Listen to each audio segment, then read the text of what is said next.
Ed, welcome to Knowledge of Wharton. We're going to talk about your rather amazing career. You worked at General Instruments. You were number 2, the president of Motorola. For the last 10 years, you've run Tyco. I'm going to begin in the middle of all the above. You were number 2 at Motorola. Tyco got into a lot of trouble with malfeasance at the top. You were recruited to come in as the chief executive at the end of July '02. And as I recall, you're in your office at Motorola, knowing that at the end of the day, you're going to be announced as the new chief executive of Tyco, then a company of almost 250,000 employees, huge enterprise. And across the ticker on the screen on your desk, it said, Tyco to declare bankruptcy. So picking up on that, tell us about that day, and then as you went to New York and took the reins on that following Monday with all the extraordinary attention to the malfeasance of the people who were running Tyco, the fact that it was a huge company with businesses all over the world. You did have to take control, had to take charge. Talk us through that transition. Well, the day that I think that was a Thursday, late July, that came across the screen that Tyco was looking at declaring bankruptcy. It just showed me what was about to happen as I entered into this new career, because it was just chaos for the first months, and events were like that every day. But you know what was kind of scary about that when that did occur, or at least the talk about it occurred, is the stock really continued to plunge. And if I remember the numbers right, on that day specifically, the stock had opened around $12 and ended the day around $8 a share. So that's a huge percentage drop in a company that's already got a lot of other chaos going on around it. So, so that was the backdrop to, I guess, a couple hours later, my announcement coming out that I was taking over as chairman and CEO of the company. You know, when I went in, I was going to take a week off, and I was advised by many people, including the outside lawyers at Tyco, you better not, there's not time here. So I got back from Chicago, started the next Monday. It was sort of surreal because when you go into a crisis situation like that, and especially a crisis like this one at Tyco, one of your concerns is who can you trust, who can you rely on, and here I am in an environment around a corporate team. Obviously, a lot of them knew what was going on, because you can't pull off the shenanigans that happened without other people helping you. So to me, that was a big concern day one. How did I work my way through that situation? Who could I trust, and how could I start to rebuild the team at Tyco as quickly as I could? Let me ask about that, because within so many months, of the 300 top people at Tyco, some 290 were gone, and within 8 months, the board that had hired you itself was gone. And talk us through why you made that almost a complete house cleaning at the top, both in management and the board. Looking back on that also, do you have any regrets such that you would have done it a bit differently? Yeah, you know, I've been asked that question a lot, and there are different ways to handle it. But I came to the conclusion very quickly with what occurred at Tyco. There was no one that was going to believe this was a different company if it wasn't a different management team and a different board. So what really helped me, to give you one example, is we had 5 or 6 agencies investigating us. Well, how do you go to the Justice Department or the SEC and say, look, we really are a different company and we're going to manage differently, if the board of directors isn't different than the group that had been there before? So there's a lot of nice people on that board, and to this day, I actually talk to most of them still, but it wasn't the right thing to do for them to stay. So I came to that conclusion very early on. And you know, everyone said, geez, Ed, you can't do that. It's never happened in corporate America before. No board has stepped down together. And you know, there's always a first. And it was the right thing to do. It was a clean break. And you could honestly look someone in the eyes and say, this is going to be a different company, and we're going to run it different. And on top management, why wholesale house cleaning over the next 6 months? You know, a lot of senior people in a company, especially a conglomerate the size of Tyco, reside at the corporate office. You know, so you have your old tax group, your treasury group, your accounting group, your controllership group. And I, you know, within days said they know what happened here, and they were complicit in some way in it, in my opinion. And you know, if you can't have people around you you're not going to trust that aren't your team players. So I didn't have time to figure out, did I get everyone right or not. I just decided we had to rebuild every department basically from scratch, and that I would do it over, pretty much the first year, because you can't just ask everyone to walk out the door. You can't run a company. But over about a year, maybe a year and a half period of time, we turned the whole team over and hired who we wanted on our team. Along that line, several of your directors resisting exiting the board did argue that there was going to be a lot of tacit information lost if they all left and all the top management left, since everybody did leave. How impactful was it to have almost nobody there left that knew all the informal things that are not written down but are critical for any company to operate? Yeah, well, one of the things we did, and one of the compromises we had, and I thought it was a very good compromise, was that we would keep 2 directors from the prior board to transition for 1 year with the new Tyco board, but they weren't voting members of the board. But they came to all the board meetings because you do need institutional knowledge. How did this deal happen? There's just a lot of questions that can come up. So we had a very nice transition with 2 of the directors for that period of time. And then what I relied on a lot was outside people to help us. We had investment bankers in. We had a consulting company in. I had David Boyes, I'd say one of the best lawyers that there is. I had a PR firm that we brought in. So I kind of called it rent a corporate team for a while, and they got to know the company well, and they helped me through the transition as we rehired the departments. But there was a fair amount of knowledge with them that had built up over this whole investigative period of time. To convince attorneys general for states that were thinking about possibly indicting Tyco, to convince the big institutional holders that you had really transformed governance at Tyco, you made a whole range of changes such that in the estimate of one of the rating agencies, you went from worst to first. Took a couple years to do that. Working with you, you had a lead director named Jack Kroll. You had a senior VP for corporate governance, Eric Pillmore. The 3 of you really remade governance at Tyco. What was the essence of the remake? What got in the way? What are some of the lessons coming out of that particular set of events to remake governance at the top? Yeah, what was exciting about it is we kind of got to take the book clean again and rewrite it. And we came up with all our own governance principles, and we really researched what are the best practices, and we picked them from different companies. So we really, I think, picked the best solutions, kind of state-of-the-art solutions that are about there. And by the way, over my 10 years, we've continued to add things to our governance policies and procedures that I think have been very impactful. And yeah, I think you're right. We had one of the firms that rates on governance rated us with only a handful of companies with a 10 score, a few years after I was there. But a few of the things we did, which at the time were very unique, was we had actual positions in the company report directly to the board and not to me. So, for instance, we had Eric Pillmore, who was a head of corporate governance. And by the way, most companies didn't have a head of corporate governance, just as one example. But the second part of that is we had Eric report to the board of directors. We had the head of our audit committee report to the audit committee. And we had our ombudsman report to the audit committee. So, you look at, well, what happened at Tyco and some of the other companies that blew up with some of the malfeasance. There was no system around the CEO who was all powerful. And in our case, we changed that by reporting structures as one key example. And I think many more companies have done that nowadays, but back then that was very unique. Yeah, that was a lot of the hard work in the first 12 or 18 months. You had a huge debt coming due, $11 billion due in January, February of the coming year. Within a year or so, you had stabilized. Cash flow became regular. All the investigations were behind you. 10 years later now, you're executive chair of the board. Looking back on those 10 years, crisis, stability, you've gone through a couple breakups of Tyco as well.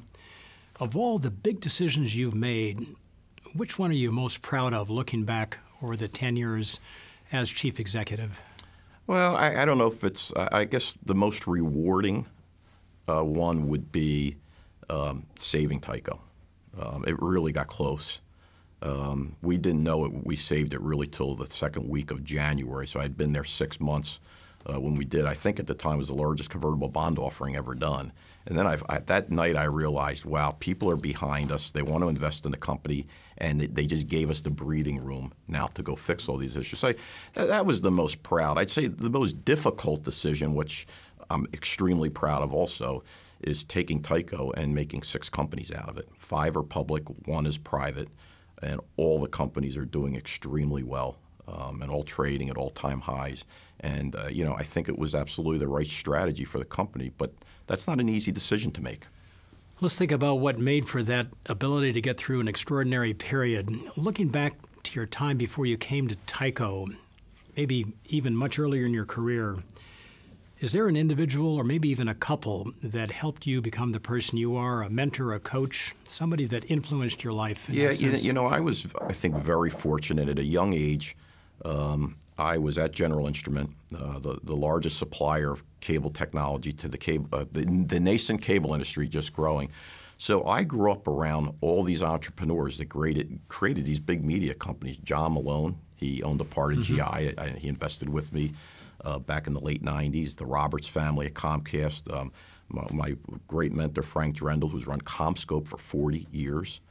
And these were entrepreneurs. And what I learned from them, and I think I've taken forward through my career, was they were very decisive. They studied things, but they knew how to make a decision, the bold, big decisions that need to be made. And I've watched a lot of management. They can't make the big decisions, and they drag and delay. And there's always a competitor crawling right behind you wanting to pass you. And I think that was a great experience for me in my 20s. And then, the one that sort of then built on that was we took GI private with Ted Forsman Little, one of the great private equity firms. And when you learn in a private situation is every decision, it's almost like it's your company. What do you want to do with your company? And it's an interesting way to look at it. You don't worry about every constituency. It's our company. And I've always tried to keep that in mind when I make the big, difficult decisions. Is this what Ed Breen really thinks needs to be done for the company, and pretend it's mine? And to some extent it is. And not worry about, well, what are this group going to think, this investor group? What are the debt holders going to think? I always try to think purely, what is the right decision? And the right decision at the end of the day is what creates long-term sustainable shareholder value. And if you keep that line at the tip of your tongue when you make a decision, you're generally going to have some pretty good results. Ed, let's pick up on that. I'd like you to describe, if you wouldn't mind, a moment of decision, a time when your leadership was on the line. Maybe at Tyco, maybe at GI, maybe at Motorola. Pick a moment that best exemplifies your leadership, how you approach things. Just describe it, interpret it for us. Well, I'll give you, let's take GI. I think, and by the way, in a whole career, I've had a 34-year career. I was thinking through this the other day. I've probably made 10 really big decisions that really, really mattered, that moved the needle in a big way. And one was GI when we developed the first digital technology for the whole industry, and it was too expensive for anyone to want to buy. And everyone is trying to take our position away from us. Microsoft, Cisco, Samsung, Sony. And what we did is decided to sell warrants in our company to our customers, or give them to them, if they would buy our digital set-top boxes from us. And we locked up 2/3 of the industry within a couple weeks. The industry ended up owning 15% of the company. And if you go back and look at the GI history, that's what made the company take off. We won the digital war.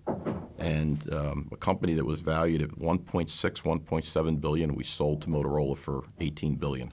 So that's a situation, if you worry about every other issue besides creating long-term shareholder value, a lot of people wouldn't do that kind of deal. It was absolutely the right deal for us. If I can ask, where did the idea come to do it that way with your customers? It was a small group of us. John Malone, who ran the largest cable operator at the time, which was TCI in Denver. Frank Drendel, my mentor, who also ran a cable supply business and still to this day is involved, and myself, and with consultation with Ted Forsman, head of Forsman Little. Ed, let me have you look back on your career in a little bit of a different way. What do you know now, especially after 10 years at Tyco, about leading private enterprise that you would not necessarily have appreciated earlier in your career? Well, there's a couple things I think are big. What you learn when you're in the top seat is there really are a lot of constituents. When there's a big decision, you really got to think this through. Again, I always look at it, number one, is it going to create long-term shareholder value? But after that is how do I address the employees? How do I address our suppliers? How do I address our investors, the analysts? And you just go right down the list. There's a lot of things you need to think about and take into account when you make some of the big decisions you make. And, you know, I think the other thing, part of this is going through, you know, people have put me in situations where there's a crisis. I'm a big believer in, from a management standpoint, the senior management team, spending a lot of your time on the big swings, the big strategy questions. Because what tends to happen when you come up in a company, we all fight fires all day. The phone's ringing all day. We're sending emails. This happened, that happened. And you have to deal with those things. But what happens to management teams, the wheels just keep spinning. They don't take the time to think about the big swings that's really going to move the needle. And I think I learned that at a younger age because of some of the things I went through. And if you focus on those, things will really progress. Let's turn the question on its head. Is there some aspect of leadership, again, in your recent experience, which turns out, or some precept of leadership that turns out not to be as true as you thought it was true, or not as much needed as you thought it might have been needed early in your career? Is there anything about leadership thinking that turns out to be just not on the money? Well, I don't know if people think this way, but you know, you can have a great individual and a CEO or head of a division, but I guess the thing I learned along the way, you really have to work on talent management and people and their development and really care about your team. I always put it to a sports analogy. Sports teams talk about who's going to play in the next game. That's all they talk about. How do I win the game? Who's going to play? And a lot of companies don't think like that. They don't spend time on the people stuff. And there's no one individual going to make a company. So I always want to put people around me I think are better than me, will challenge me, that can take my position. And by the way, 5 of them have. We've created 5 public company CEOs. We didn't hire them. We developed them. I think that's one thing where people don't spend enough time at it. I might conclude that comment by, because I know I would say in recent years, maybe because of some of the scandals, people get a misimpression of a lot of CEOs. 99.9% of CEOs are great people. They work hard and they think about their company 7 days a week. You know, trying to do the right things. Let's take that same question and think about somebody who's age 20, coming out of an undergraduate business program, a 29-year-old MBA graduate.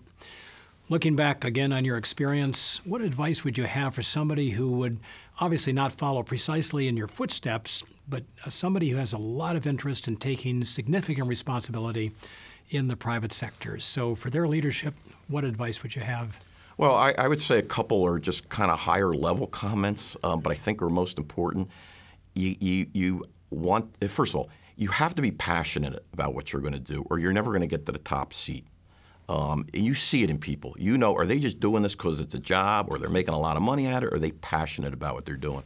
So I would just stress to anybody coming out of school, do something you feel passionate about, because somehow it's going to just make you bubble to the top. It just is the way it is, and I know that in my company is what I look at in everyone. Are they passionate or not? Secondly, I would say, kind of high level, but very important, is be a team player. You're not going to get there individually by, you got to be a team player. Especially if you get to be a CEO, it's all your team. So you got to be a big-time team player. And maybe the third thing I would say, and I'm looking back on my experience, raise your hand for as many assignments as you can. In companies, there's always an extra project team. You keep your job, you work on an extra project or interdepartmental teams. Raise your hand and get the experience. It's the best way to move up in a company. And by the way, you get known that way. And what I would always look, and I was fortunate, find a mentor. Ed, a final question here as we break off. Looking back at GI, looking at Motorola, looking at your 10 years at Tyco, hundreds of moments, probably thousands of decisions, 10 big ones you said along the way here. What stands out as the best moment in a period, especially at Tyco early years, which were grueling, demanding? But looking back at all the above, what was your most outstanding, most rewarding, best remembered experience? Well, it was actually it was the 6 months into being at Tyco. We were going to raise money, convertible bond offering, and we did a conference call from our boardroom, and then my CFO and I were going to go on a road trip for a week and a half to go raise the money, conjure up the interest. And at the end of that call, someone walked down my office and said, "Ed, this deal's 30 times oversubscribed. That night, I went out with most of my team, and I remember calling up my wife, and I said, you know what? We're going to make it now. Now I have the time to go fix the company, put the operating systems in I want, hire the people I want, really take our time and do this thing right. That to me was probably the most rewarding, because those first 6 months, it was tough looking in the mirror some mornings. A turning point indeed. Yeah, it really was a turning point. So, Ed Breen, thank you for joining Knowledge of Wharton today. We appreciate it very much. Thank you. Thank you, Mike.